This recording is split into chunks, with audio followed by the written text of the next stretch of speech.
Entre as perguntas mais comuns que a gente ouve ao ficar alguns anos no Dharma é a relação entre karma e culpa. E o que se pode dizer sobre culpa no Dharma? E a resposta não é muito fácil, porque hum, nós precisamos aqui fazer uns truques semânticos. Tem uma parte da culpa que é importante na nossa prática e tem uma parte da culpa que é totalmente absurda, né? Então, normalmente a gente usa a palavra culpa para dizer o que é a parte negativa e a palavra remorso ou arrependimento para falar da parte positiva dessa questão. Eu vou entrar nesses detalhes agora e também falar um pouco sobre o sofrimento inútil.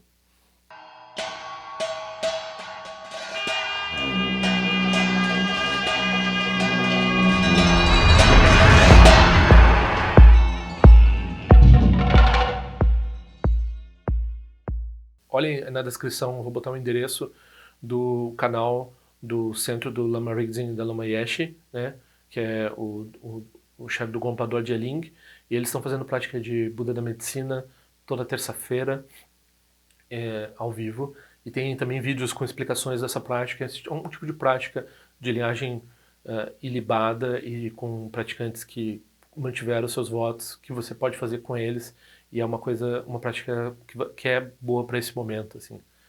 Então, eu, é, por eles, se vocês quiserem fazer essa prática, façam, e por favor assinem o canal deles também, que é uma vergonha eles terem basicamente o mesmo número de assinantes que eu, sendo lamas e tendo essas qualificações todas, e sendo pessoas excelentes também. Eu conheço bem eles, eles são gente boa mesmo. Então, por favor, ajudem eles lá. Então, quem quiser pedir os cartões, por favor, é só mandar o endereço para esse e-mail aqui, e eu vou enviar em maio apenas.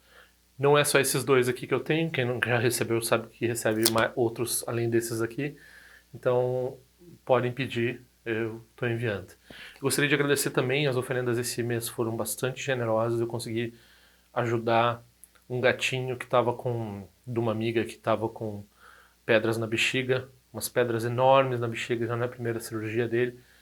Quem contribuiu com o canal no fim do mês de março e início do mês de abril contribuiu para a saúde do Smigol. Então ele tá super bem. Não sei por quanto tempo, né? Tudo é impermanente, mas ele tá. Foi um grande mérito nosso, assim, que nós conseguimos ajudar esse animalzinho. Quem quiser ajudar, então, continuar ajudando o canal de alguma forma, tem esse endereço aqui, que tem as opções de conta bancária, PayPal, né, como ajudar a eu conseguir manter essa atividade aqui. Muito obrigado. Bom, né, então, não sei se... Às vezes as pessoas estão um tempo nesse canal, elas não sabem que existe essa coisa chamada Budas irados, né, Budas que tem uma expressão assim, braba, né, e esse é um outro caso no qual nós artificialmente no budismo resolvemos separar certas palavras para nosso uso, né? Então, ira e raiva é a mesma coisa, né? Mas no budismo a gente diz assim, quando tem uma expressão, um Buda que tem uma expressão intensa, assim, que parece que ele está com raiva, então a gente diz, não, não, isso aqui que ele tem não é o klesha, não é a aflição mental, ele tem um tipo de compaixão que é capaz de dizer não de uma forma muito impactante, né, tem uma expressão muito forte, para nós pode parecer raiva. A gente chama isso de ira. Ira e raiva são iguais no dicionário, mas no budismo são totalmente diferentes. Ira é um aspecto compassivo e raiva é um aspecto tá envolvido com aflições mentais. Então, é uma distinção artificial que a gente faz, é um jargão budista que a gente criou, né? Então, quando a gente fala ira, a gente tem que saber que a gente não está falando de aflição mental, a gente não está falando do klesha, a gente está falando de um tipo de compaixão. E parte do ensinamento é explicar por que a expressão do Buda não é embasada num klesha, né? A expressão do Buda é baseada numa atitude compassiva. Ok, isso é um detalhe. É interessante falar porque muita gente nunca, a gente tem uma espécie de um voto, não mostra essas imagens, né? Mas quem vai visitar um templo, quem conhece melhor o budismo tibetano, e esse tipo de coisas, volta e meia, a pessoa tá falando contigo há 2 anos dela, te pergunta, mas vem aquela pergunta que é outro clichê do Dharma, que é da passividade, né? Então, mas se a pessoa está me prejudicando, eu posso agir de uma forma dura. Bom, né? Se você tem compaixão, você pode agir da forma mais implacável possível, porque você está agindo por compaixão, né? Enfim, digressão aqui para explicar que a gente transformou o vocábulo ira numa coisa totalmente diferente de raiva. artificialmente através da criação de um jargão budista. Então aqui a gente vai novamente falar, eu até não gosto muito da palavra remorso, né? Então vou usar a palavra arrependimento. Então, arrependimento e culpa no dicionário pode ser bem parecido, mas no budismo a gente vai fazer uma diferença bem grande aqui entre... A gente vai inventar uma coisa que é culpa, que está mais parecido com o que a gente acha que é culpa, que é um problema, não é uma coisa boa, não ajuda ninguém, ok? E a gente vai falar de uma coisa aqui que é arrependimento, que é um aspecto positivo da ação ética, ok? É entender que você fez algo errado. Então, a cognição, a mera cognição de você saber que algo prejudicou alguém e que a sua ação prejudicou alguém, isso nós não chamamos de culpa. Isso é um ponto essencial da purificação de karma, isso é um ponto essencial da sua ação ética, da sua própria honestidade consigo mesmo. Então você precisa reconhecer e saber quando você erra, né? Eu posso falar que na minha arrogância, quando eu comecei no Dharma, eu tinha maior dificuldade de achar que eu cometia qualquer erro, né? Achava assim, tudo que eu fazia era ação iluminada, né? Assim, não tinha a menor vergonha de usar desculpa do Dharma para, né? Ah, falei rudemente, não, isso é ação irada. Qualquer coisa que eu prejudicava alguém, eu tinha uma desculpa, assim, tirava do cartola, não tinha nem menor... Eu fazia prática de purificação de karma, chegava assim, o que eu fiz de errado? Não fiz nada de errado, minha vida é ilibada. Mas é óbvio que qualquer um de nós aqui, e eu mais do que vocês provavelmente, a gente comete ações de fala, principalmente, todo dia, todo o tempo. Fala inútil o tempo todo, fala rude o tempo todo, fala mentir, difamar o tempo todo, ok? Matar, a gente faz de vez em quando, a gente mata insetos sem querer, a gente mata, algumas vezes a gente mata com uma certa, com a intenção de fazer, por exemplo, salvar uma barata, às vezes eu mato uma barata ao tentar capturar ela para levar, ou pelo menos danifico ela ao ponto que ela talvez não tenha muita chance. Então matar, mas é um pouco mais raro, né? Então, é, e conduta sexual imprópria, bastante a gente tem. E roubar, a gente pode achar que, não, eu não tiro nada de ninguém, mas a gente tem toda uma série de atividades que a gente faz que envolvem não, né, não pedir as coisas, por exemplo, né? Tipo, apenas tomar as coisas como já fossem suas na casa dos outros, uma coisa assim. Então a gente tem uma tendência água, por exemplo, né? Então a gente não considera que a gente deva pedir uma coisa, né? O que a gente deva, né? Então isso tem uma consideração, assim, às vezes também no ambiente de trabalho, né? Agora está mais fácil que em casa, normalmente as coisas todas ao seu redor são consideradas suas, né? Então talvez esteja mais difícil. Mas enfim, nós todos cometemos ações de todos os tipos. As de mente, então nem se fala, né? Má vontade com os outros, achar que, né, os outros são seres terríveis, né? Então a gente começa a pensar mal dos outros, assim, começa também a cobiçar as coisas dos outros, os outros. Então, o tempo todo, né? E visão errônea, né? Então, quem de nós aqui não está tentando entender o Dharma? Se a gente está tentando entender o Dharma, por quê? Porque a gente está cheio de ideias opostas ao Dharma. Então, a gente está cometendo não virtude com a mente o tempo todo também. Ok? Então, começar a reconhecer essas não virtudes para fazer prática de purificação, por exemplo, ou para fazer confissão, ou para fazer qualquer etapa da prática de purificação, é preciso entender que a gente cometeu erro. Então a gente entende que cometeu erro, isso é sim, honestidade, melhor coisa, né? Então, mentir. Usei a fala de uma forma inadequada. Tem um padrão de aumentar minhas histórias, de falar sobre mim mesmo como se eu fosse grande coisa, maior do que eu não sou tudo isso. Conto lorota. Então, ok, tem um padrão. O que eu faço? Levo isso para minha prática, né? Levo para minha prática de Vajrasattva, se eu tenho prática de Vajrasattva, no caso do Vajrayana. Levo para sentar, não para ficar talvez pensando nisso, mas pode também, né, dar uma confissão antes, assim. Então, leva para a prática, ok? Aí, o que seria culpa dentro disso? Culpa é quando você pega esse fato simples de que você cometeu uma não virtude e você transforma isso numa identidade. E daí você diz assim, eu sou aquele que faz isso, eu sou, como eu sou idiota, como eu sou terrível, nossa, de novo isso, eu não tenho jeito. E daí você pega aquela informação simples de que você cometeu um erro e você começa a se autoflagelar com aquilo, né? Então surge uma ruminação, assim, mas Quando a gente faz ou comete uma coisa, às vezes a gente não tem tanta ah, culpa da coisa, mas a coisa é tão terrível que a gente se sente culpado, né? Então a gente começa a se sentir culpado e a gente remói toda vez que a gente pensa naquilo, a gente pensa na nossa participação. Às vezes a nossa participação naquilo é mínima ou nem há uma participação. A gente poderia ter feito alguma coisa, mas a nossa negligência, né, a gente não é onisciente, a gente não tem como saber. Então, todas as vezes que a gente pensa naquilo, a gente meio que dá uma chibatada de novo, assim. Ah, eu não sei o quê. Bom, esse aspecto é totalmente inútil e ele é contraproducente e ele é uma não virtude também. Então, se você está fazendo, se você está se envolvendo nesse tipo de ruminação, de se autoflagelar com os seus pensamentos sobre os seus erros, então aqui a gente tem essa distinção delicada que a gente faz no Dharma entre arrependimento, que é saber que fez errado e não querer fazer mais, simples, não emocional, cirúrgico, né? A pessoa simplesmente ela, né, é honesta. Ela é honesta consigo mesma e ela diz, não, mas eu, como todo ser, eu tenho natureza de Buda, a gente, né, todo mundo é filho do Buda, para usar uma expressão teísta, né? Então, ah, eu- a boa notícia é que, né, todo karma, o karma tem uma ótima qualidade, né? O Shagdu Rinpoche dizia isso, o karma é purificável, né? Então, se eu sei que eu cometi um erro, eu tenho mais chance de poder acabar com esses padrões, de entender que tem esses padrões e saber, por exemplo, que eu preciso de mais prática, que eu preciso de mais meditação. Ah, eu falei rudemente porque eu não estava em controle de mim mesmo, eu estava sendo levado por esses senhores, esses meus feitores que estão me fazendo de bobo por vidas incontáveis, que são essas aflições mentais. Então eu sou marionete da minha raiva, né? Então a pessoa, quando ela age com raiva, na hora que ela age com raiva e vai lá fala uma coisa, ela pensa, eu estou sendo poderosa, eu estou sendo assertivo, eu estou sendo, sei lá, eu estou mostrando para aquela pessoa como ela está errada. Né? Eu estou fazendo uma coisa maravilhosa aqui. 2 segundos depois, ela já sabe que ela fez bobagem.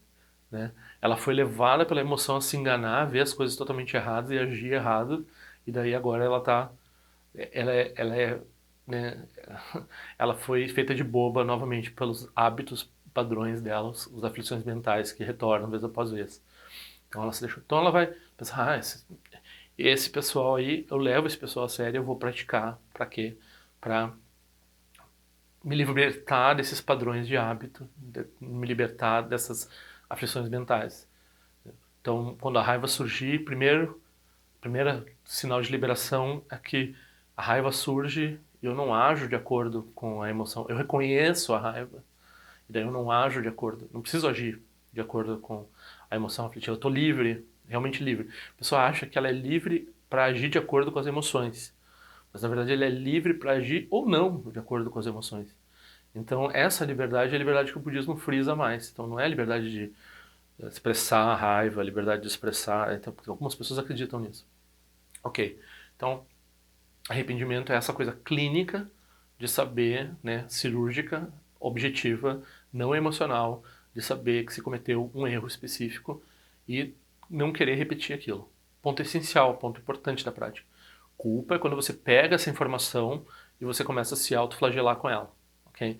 Começa a ruminar ela e criar um senso de eu e de identidade em cima disso que reforça a sua noção de você como uma pessoa sem jeito, você como uma pessoa terrível, você como uma pessoa e assim por diante. Então isso não nos interessa. Aí, como um detalhe adicional, esse ato de autoflagelamento, ah, ah, uma pessoa perguntou recentemente assim, ah, se eu quebro o braço e daí eu estou purificando karma porque eu quebrei o braço, ok? Ok, a pessoa sofreu, está sofrendo, dor, a dificuldade de trabalhar sem o braço e assim por diante, ter que ir no médico, não sei o que mais, tudo isso é parte do sofrimento. Então, se a gente tem essas fragilidades é porque a gente prejudicou outros nessa vida ou em vidas passadas, ok? Então, karma. Aí, o médico me receita um negócio lá para não ter dor ou para melhorar o anti-inflamatório. Mas eu quero purificar o karma, então eu não vou tomar o remédio. Eu não quero, né? Bom, com relação à dor, aí a pessoa pode ter um cálculo assim de esse remédio tira a lucidez da gente, se a gente quer praticar, então eu não quero tirar a lucidez, eu prefiro ter a dor eu prefiro ter a dor com a lucidez do que ficar mais. Então, se a pessoa é um praticante de meditação e isso faz diferença para ela, ela pode ter esse cálculo, ela pode preferir a dor. Mas não é porque, de forma alguma, é porque ela pensa assim, se doer mais, eu vou purificar mais karma. Porque senão a pessoa pega e começa a se cortar, se bater, se flagelar, fica com mais culpa, e daí ela purifica mais karma. E não é o fato. Eu falei pra ele, você pensa que nem pra outra pessoa. Se você pode ajudar a outra pessoa e você não ajuda, isso é uma ação negativa sua, né? Então, tá no seu poder mitigar a dor e o sofrimento do outro ser, e você não age de forma a mitigar o sofrimento do outro ser, então isso é uma falha sua como voto de bodhisattva, uma falha sua de ética normal, assim. Não precisa nem ter voto de bodhisattva, né? Você poderia ajudar e não ajuda, né? Então, fracassou. Fracassou como praticante, fracassou como ser humano, né? Aí você diz, mas ele está purificando o karma dele, então vou deixar ele purificar o karma dele, minha motivação é essa. Não, não é assim que se purifica karma. Se você, né, se você está agindo dessa forma, você está gerando karma, porque você não está ajudando aquele ser. E, né, e aquele ser, ele está purificando o karma dele do jeito dele. Se ele é ajudado, se ele não é ajudado, né? Se ele é ajudado, ele tem um mérito. Daí talvez o sofrimento dele não precisa adicionar um sofrimento desnecessário. Aliás, tem várias circunstâncias nas quais você não purifica karma. Então, se você pega, você está sofrendo, e daí você começa a culpar os outros ao redor, ao ponto de você expressar isso, né? Muito comum com doente, né? A pessoa fica doente, aí ela começa o sofrimento dela começa a exalar, assim, né? Então, e ela não sabe lidar com aquilo, então ela começa a fazer os outros ao redor sofrer, porque ela reclama, porque ela incomoda e assim por diante, né? Então, se a pessoa está usando o sofrimento dela para fazer os outros sofrerem, aí ela não está purificando o karma, ela está gerando mais karma. Se ela pega o sofrimento dela e diz, eu vou sofrer mais ainda, ela está prejudicando um ser, que é ela mesma. Então ela está gerando karma também. Então, ao invés de purificar, ela está aumentando o karma dela. Então a pessoa tem que sempre pensar que se a ação dela aumenta o sofrimento dela ou dos outros, isso é um karma negativo. Se a ação dela diminui o sofrimento dela e dos outros, apazigua o sofrimento dela, daí tem cálculos, né? Então, por exemplo, no caso de uma pessoa que não medita ou de um animal, talvez não faça muita diferença você dar um sedativo forte, no caso de uma dor grande, e, né, e daí mitiga a dor, porque ele não vai fazer nada com aquela experiência mesmo, ele não está meditando. Então, você ajuda ele a sofrer menos, a ter menos dor, ok? No caso de um grande Rinpoche que tem uma qualidade lá de meditação, que saiba lidar com a dor e saiba usar a dor como prática e assim por diante, aí ele não precisa, ele pode dizer, não, não quero anestésico, né? Tem o caso famoso do Karmapa que estava morrendo de câncer no estômago, e o médico resolveu, estava medindo os sinais vitais dele, ele estava bem normal, assim, e ele estava inconsciente já. E o médico resolveu dar uma dose de remédio, porque achou que ele deve estar com dor. E daí, quando ele deu o remédio, teve uma flutuação esquisita lá nas medidas deles de exame.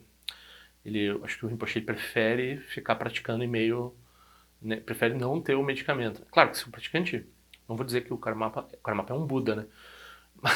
Mas né, o remédio supostamente foi uma surpresa para ele, etc. Né? Mas se a pessoa sabe que também consegue praticar em meio ao estado de torpor da medicamento, né? Então, para seres como pouco praticantes assim, de fim de semana, que nem nós, assim, né, que não fazem meditação nenhuma, é que nem animal, mas nós somos iguais aos animais quase, né? Então, para nós não faz muita diferença. Se a gente tem essa instrução no Testamento Vital, né, de dizer se você quer ou não quer, se você não puder na hora, está incapacitado de pedir ou não remédio para mitigar a dor, né? Então, outro dia um rapaz me perguntou assim, de acordo com o Dharma, o que eu coloco nessa opção? Que eu quero remédio para mitigar a dor ou eu não quero remédio para mitigar a dor? Isso não é de acordo com o Dharma, não, isso é de acordo com a sua prática. Se você acha que você vai meditar, né, eu não posso falar da sua prática. Provavelmente, eu acho que, não sei, né? Não sei como é que é a sua prática. Mas se você vai conseguir meditar em meio à dor, então não toma o remédio. Se, bota para não darem o remédio sem a sua autorização. Agora, se você já sabe que a sua prática é quase não faz diferença nenhuma, então você é honesto consigo mesmo, você coloca lá a opção que você quer, né? No caso, né? Claro que se a pessoa está consciente na hora, ela decide, não, tá doendo demais, eu quero, né? Tem, um- tem uma dentista que eu conheço que se o cara é praticante, daí ela fala o preço de cada anestesia, assim, ela diz, bom, se você quer, eu dou anestesia, se você quer, não dou anestesia. Vai de acordo, é capitalismo, assim, né? Capitalismo e a prática da pessoa. Então, não, se você Aí mas se a pessoa vai pensar assim, não, eu vou sofrer essa dor de dente enquanto para purificar karma. Não. Se você está impedindo dor apenas para evitar, para purificar karma, não, você não entende o que é purificação de karma. Você pode estar não querendo usar uma droga, daí tudo bem, é uma coisa. Agora, se você quer sofrer, achando que está purificando karma, você está criando mais karma, ok? Isso inclui o sofrimento psicológico de você ficar ruminando quando você cometeu erros. Então é delicado mesmo. Você tem que saber ser honesto, não se esconder. Normalmente, às vezes, a pessoa se esconde por quê? Porque ela sabe que vai ruminar. Então, como ela sabe que vai ruminar, ela começa a mentir para si mesma, auto-engano. Eu sou uma pessoa legal. Porque se eu for uma pessoa ruim, daí eu vou ficar pensando nisso. Então, as duas coisas, né? Tem que ser objetivo, saber que errou e tem que não ruminar. Tem que não transformar isso num sofrimento adicional, ok?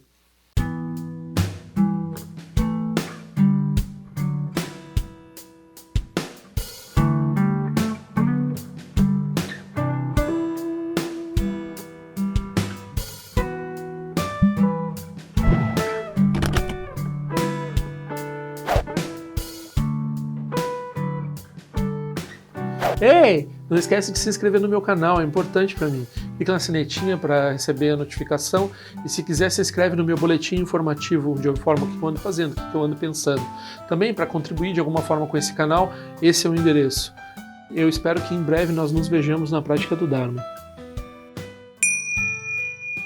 Ao longo de minhas muitas vidas e até este momento, todas as virtudes que tenho alcançado, inclusive o mérito gerado por esta prática e todas as que vier a conseguir, ofereço para o bem-estar dos seres sencientes. Possam a doença, guerra, fome e sofrimento diminuir para todos os seres, enquanto sua sabedoria e compaixão aumentam nesta e em vidas futuras. Possa eu claramente perceber todas as experiências como sendo tão insubstanciais como o tecido do sonho durante a noite e imediatamente despertar para perceber a manifestação de sabedoria pura no surgir de cada fenômeno. Possa eu rapidamente alcançar a iluminação para trabalhar sem cessar pela liberação de todos os seres.